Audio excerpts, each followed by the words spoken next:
Allô tout le monde! Le thème de la capsule d'aujourd'hui, c'est 3 conseils pour bien s'hydrater lors d'une course. Je suis vraiment contente d'être aujourd'hui accompagnée d'Amélie Deschamps, finissante en nutrition. Allô! Et triathlète amateur aussi. Oui. Donc, en fait, on sait que l'hydratation, c'est super important pendant une course, pendant un effort physique. Donc, en fait, pendant la course, on va perdre de l'eau par l'expiration. On est essoufflé. Oui. On va aussi perdre de l'eau par la sueur. Non seulement on va perdre de l'eau, on va aussi perdre des électrolytes, particulièrement sous forme de sodium, potassium.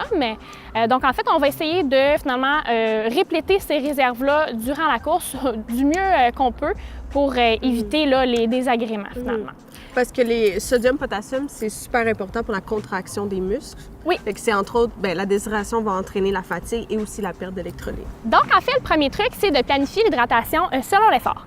Donc, on divise ça en 2 catégories principalement. Donc, les distances, en fait, l'effort qui est en bas d'1 heure à 1h30. Il y a différentes écoles de pensée, mais pour simplifier la capsule aujourd'hui, je vais dire 1h30. Donc, en bas d'1h30, donc on pense aux 5 aux 10 km, on va prioriser l'eau finalement pendant l'entraînement ou même l'événement.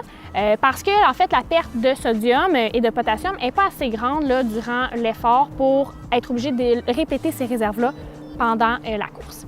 Ensuite, deuxième catégorie, donc les événements qui sont en haut d'1h30. On parle du demi-marathon, le marathon, les ultras, les Ironman, les triathlons de plus longue durée. À ce moment-là, oui, on va y aller avec l'eau. On va aussi y aller avec une boisson énergisante. Donc, on parle entre autres des boissons comme le Gatorade, pour n'en nommer qu'une seule. Il y en a plusieurs autres là, qui sont disponibles dans les supermarchés. Donc, ces boissons-là ont, oui, de l'eau, ont aussi des électrolytes à l'intérieur et des glucides. On ne rentrera pas dans la section glucides pour aujourd'hui. C'est important, donc, finalement, de retenir que ces boissons-là ont des électrolytes à l'intérieur. À noter que, bon, c'est une boisson qui est commerciale, donc on peut faire notre propre boisson énergisante à la maison qui va contenir là, une quantité d'électrolytes qui est plus favorable finalement, qui est de meilleure qualité, de meilleure concentration aussi. Donc en fait, on va mettre le lien là, dans la description en haut de la vidéo.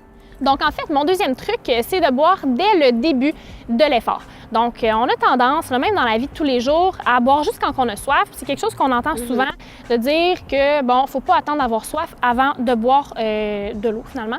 Donc, en fait, là, c'est surtout très important pendant la course. C'est encore plus valable parce que quand on ne va pas assez boire pendant la course, on va avoir, tu le mentionnais un petit peu rapidement tout à l'heure, on va se sentir fatigué, on va se sentir un petit peu plus apathique. Les muscles vont moins bien fonctionner, on va être contre-performant finalement. Donc, on va commencer à boire vraiment dès le début de l'effort, dès les premiers kilomètres.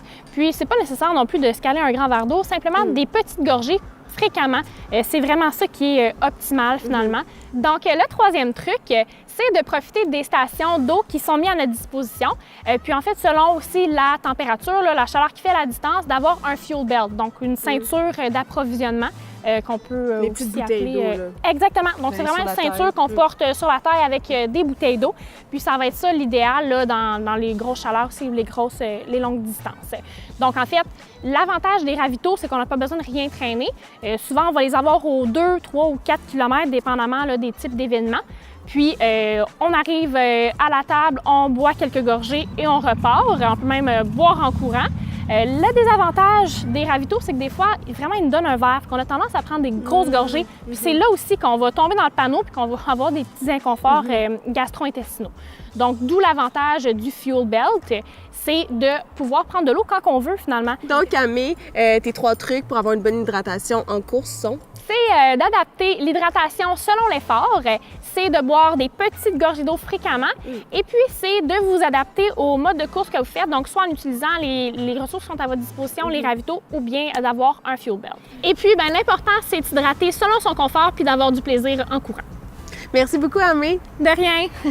Pour plus d'informations sur la nutrition ou l'entraînement, je vous invite à aller sur squattetfraises.com. Bonne semaine!